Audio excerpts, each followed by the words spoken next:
একটা ছোট্ট অঙ্ক শিখব যে মান নির্ণয়ের অঙ্ক সহজে কিভাবে করা যায়। তো চলো আমরা শিখি।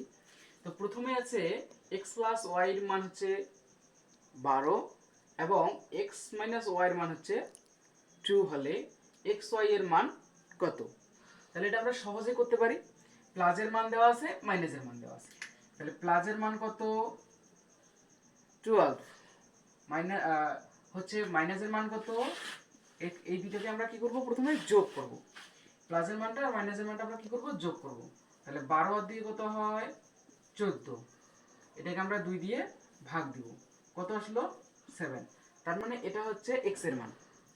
আবার পরে প্লাসের মানটা আর মাইনাসের মানটা এবার আমরা বিয়োগ করব।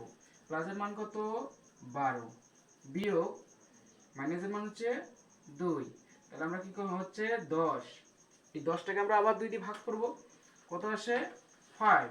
তাহলে 5, এই যে তার মানে একটা x এর মান পেলাম, একটা y এর মান পেলাম। তাহলে এই দুইটা এখন আমরা কি করব, গুণ করব। গুণ করলে আমরা x y এর মান পাবো। তাহলে এই দুইটা গুণ করলে কত হয়, 5 7 35। তাহলে 35 হচ্ছে এখানকার অ্যান্সার।